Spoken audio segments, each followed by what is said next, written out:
But I remember the great professor Giorgio Sanguinetti said, this is in passing on Facebook, you've got to read this book. This book is really interesting book, How Equal Temperament Ruined Harmony and Why You Should Care. And I figured, what?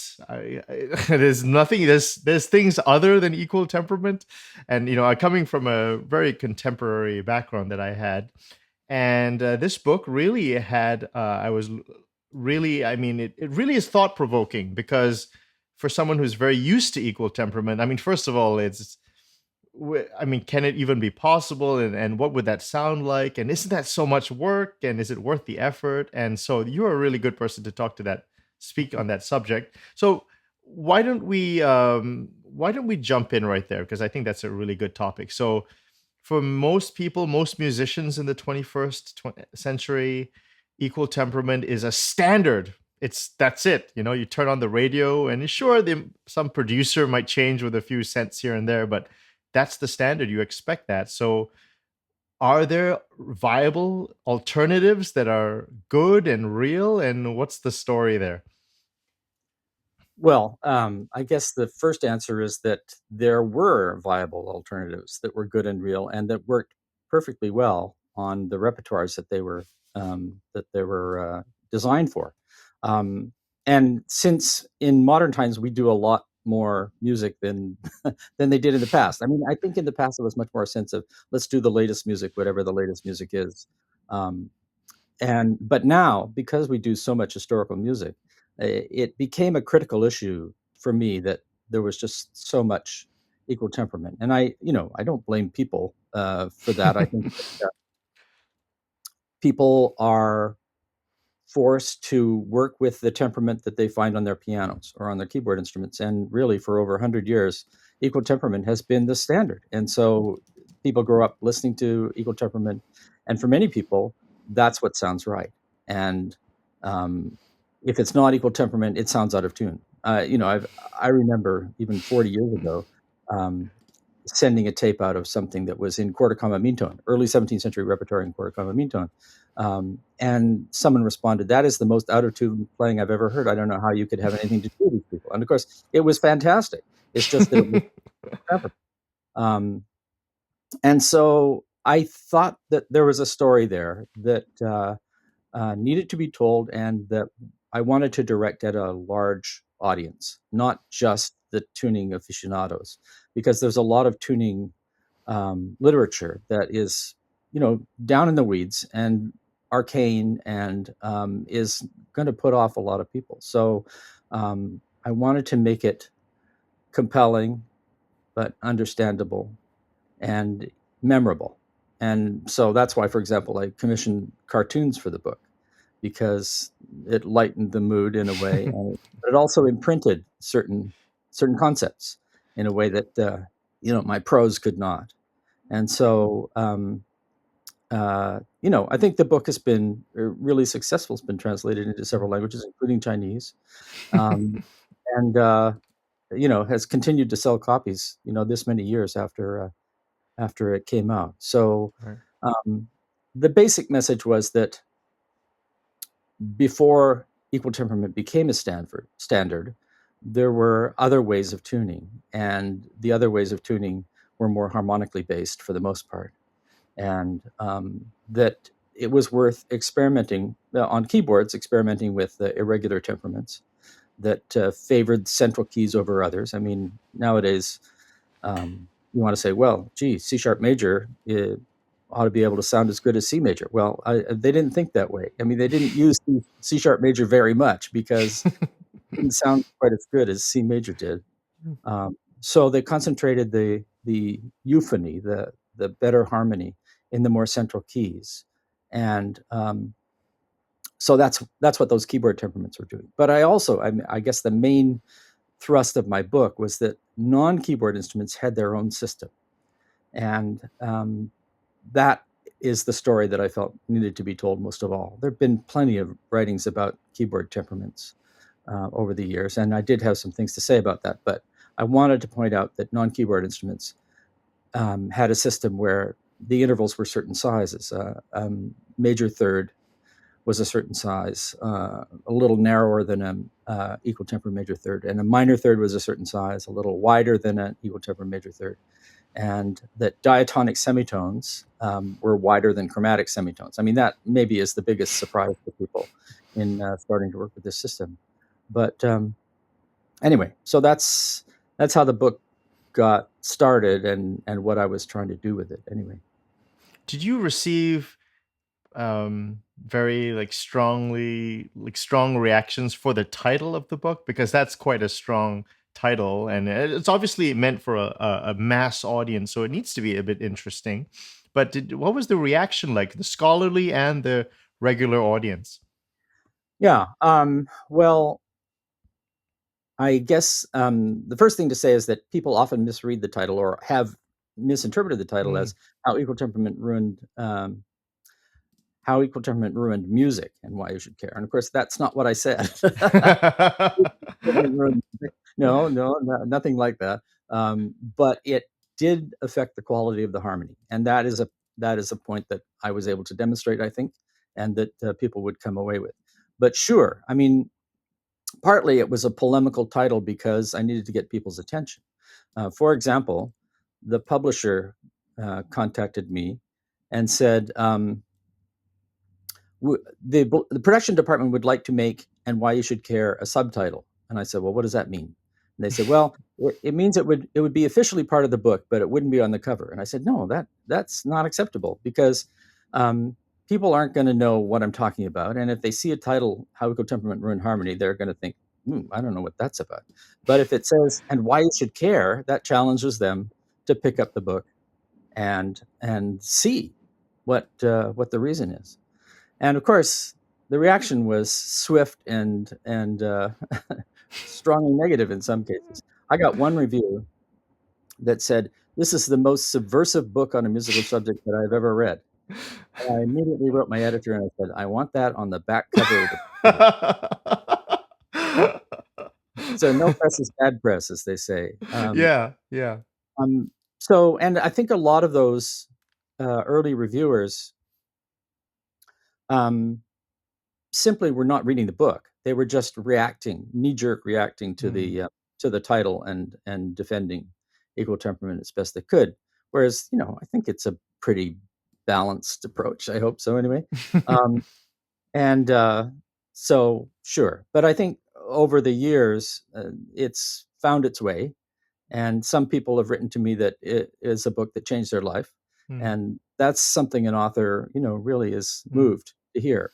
To write a book about tuning and have people tell you that it changed their life is really something. So, yeah, that was. Can I ask you a series of rather maybe basic questions, and maybe you can just answer them? And if these are really simple questions. So, for instance, do singers naturally sing in equal temperament or just intonation? Or because I understand what you're saying about beats and major thirds. So if two human beings get together and sing a third, are they consciously going for a pure third, or are they maybe culturally trained to sing in an equal temperament? Yeah, I think there's a lot of acculturation there. I don't think people would naturally sing in just intonation. This is something that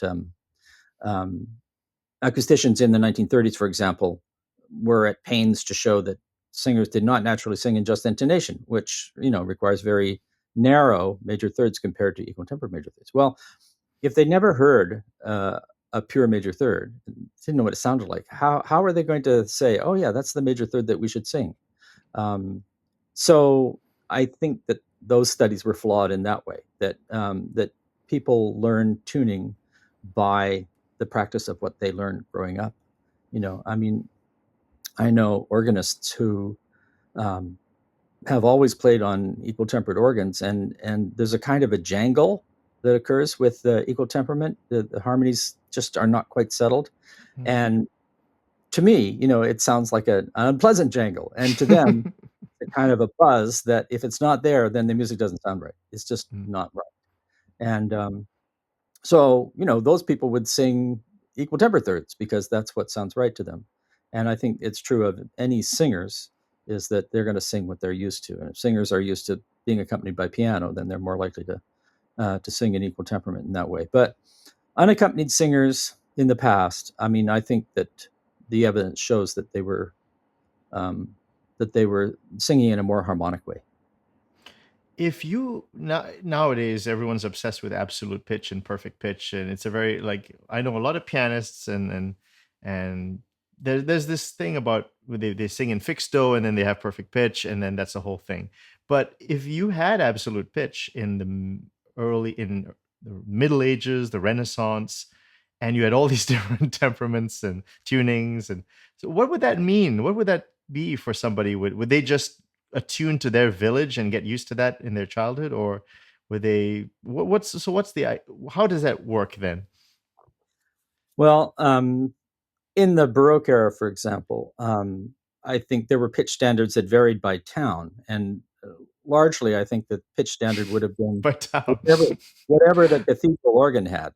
And then all the instrument makers, the woodwind makers, flute makers, oboe makers, and whatnot, they would make their instruments to play at that pitch, and that became the pitch. And then for people who had developed some kind of absolute pitch, that would be the pitch that they thought of as being proper.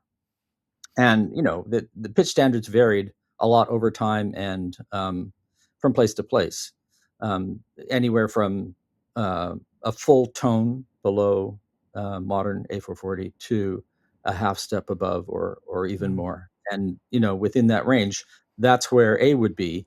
And if you grew up with the cathedral organ at that pitch, then that's what you would think was right. So it is possible that people developed absolute pitch, but the standard, I think, probably varied. And they would not have developed a sense of equal temperament as the correct tuning because they didn't have a chance to hear it.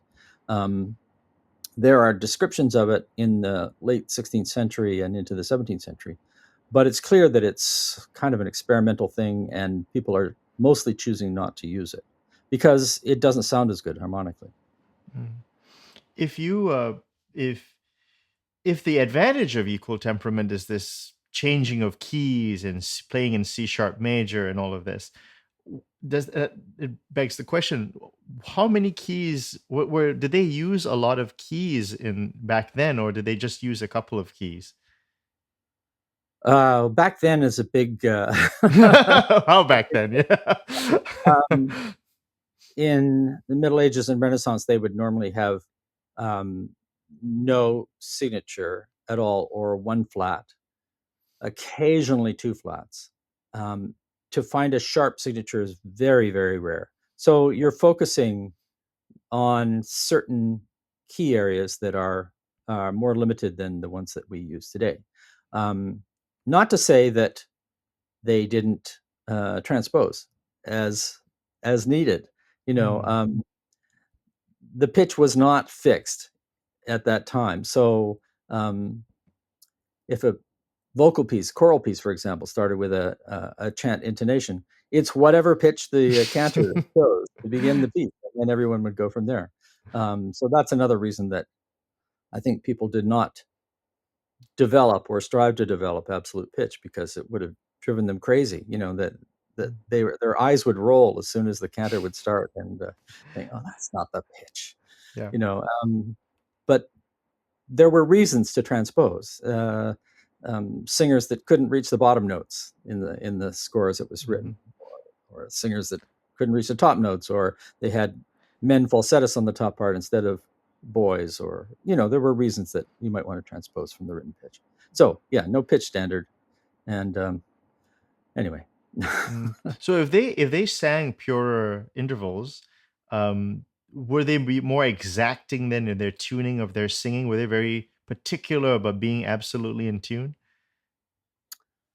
I think so. Of course, I can't prove this, but we'd need a time machine. Yeah, for sure. I think that because the interval sizes were so defined, that they would know that if they were singing a chromatic semitone, it had to be smaller than a diatonic semitone. And even when you get away from just intonation towards extended mean tone tunings, which is what I talk about in the book. I had one person tell me, well, I couldn't possibly do the tuning that you recommend because I can't divide the octave into 55 equal parts. And I said, well, but you don't ever have to do that. You just make the third a little narrower and sing the minor third a little wider and things like that. So yes, okay, theoretically it sounds complicated, but in practice, I think it was not. And it was, at least the extended mean tone, is very predictable. And so, the minor third is always that size. It doesn't matter what note it's from, but if you have a minor third, then it's going to be that size.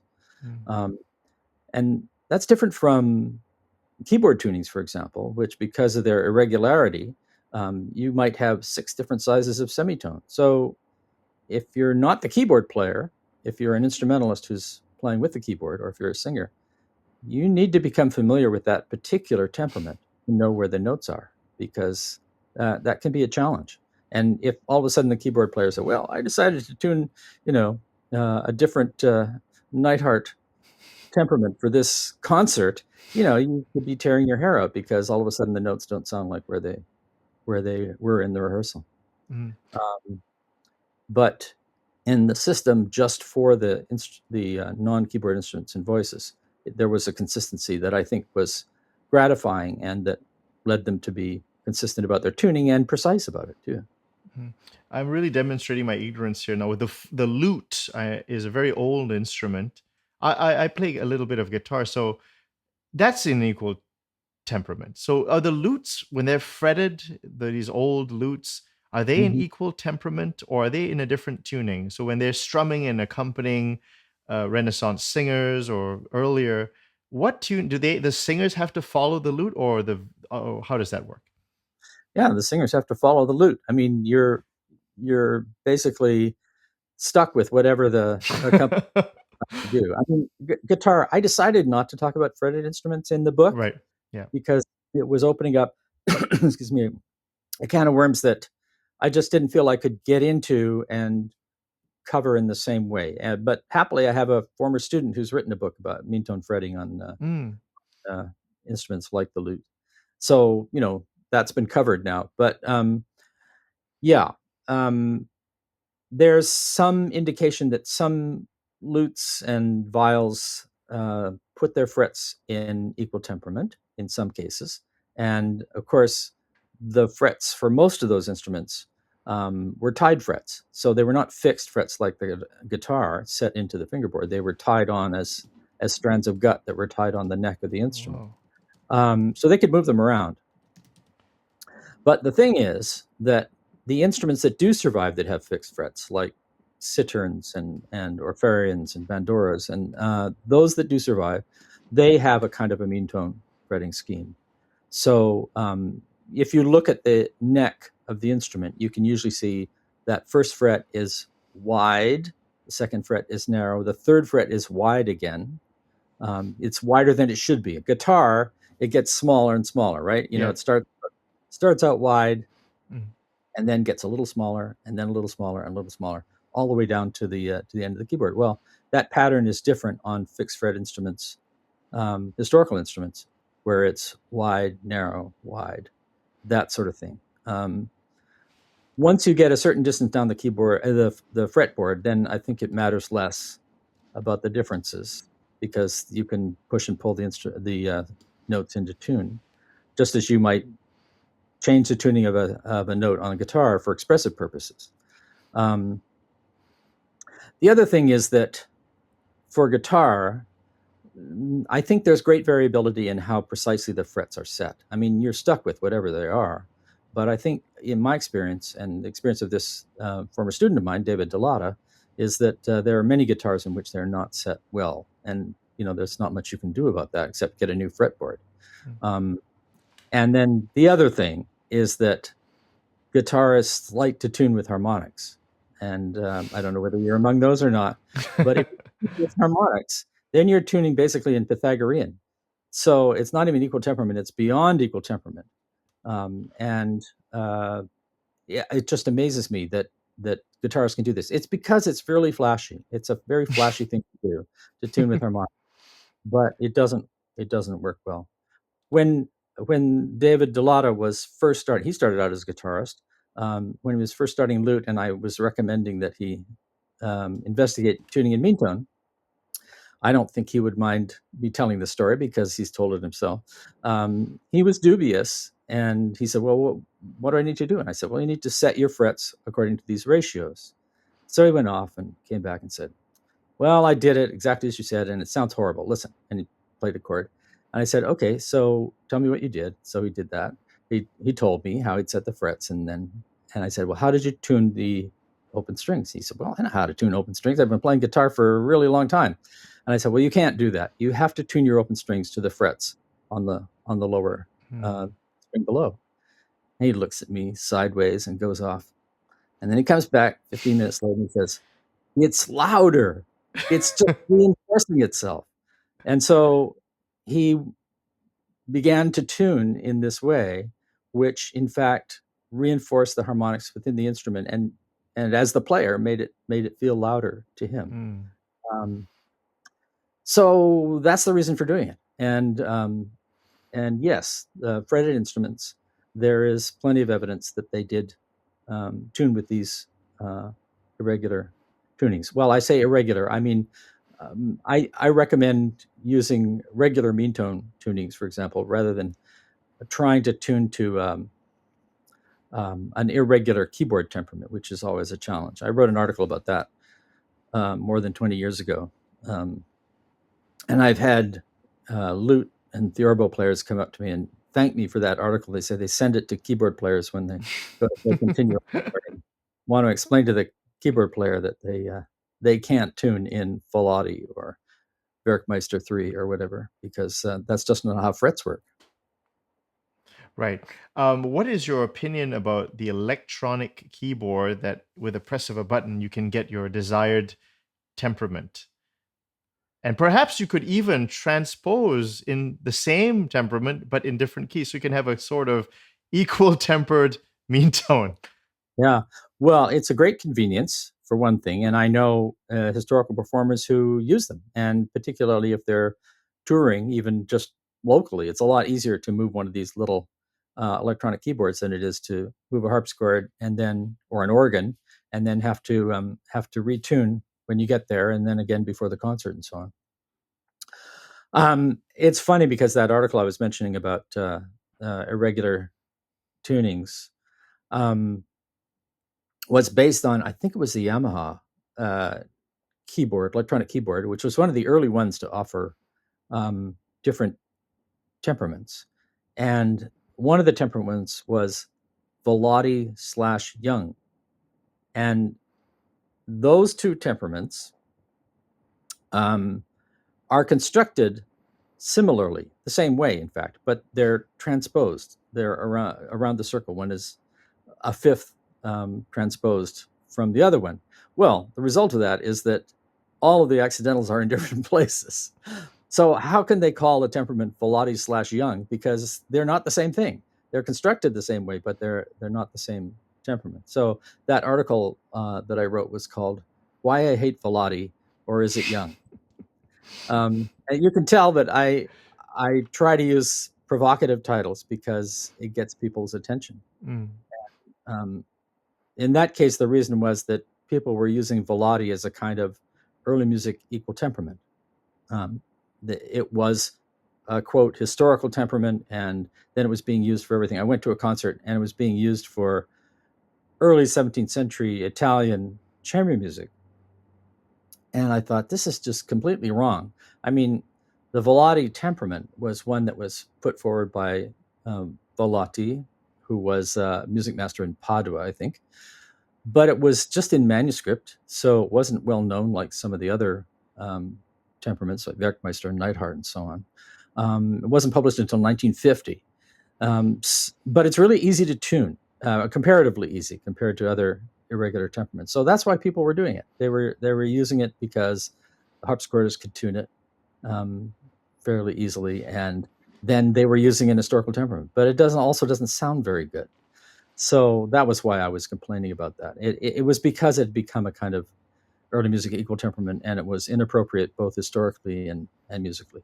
I guess the reason I got into this is because um, if you have a keyboard with temperaments that you can punch up, the problem is that you don't know exactly what they are. You know, they may say they're one thing, Mm, but they may not be exactly right, and that would be my concern, is that they're calling it something, but it isn't really mm, right. So um, I from an early date, I don't tune harpsichords any longer. I did when I was teaching and so on. And I got to be a big believer in actually tuning the instrument, counting beats and so on, which is how piano tuners have always done it. Although more recently, I think a lot of them just use an electronic um, tuner because they can be very precise. But if you're listening to beats, then you know that you're in tune. If you're listening to beats and counting the beats, then you know what you've got, and you're tuning the instrument as it is with the strings and the soundboard and the resonance, rather than just taking some um, uh, kind of um, divorced electronic standard and deciding that that's what you're going to tune your instrument to.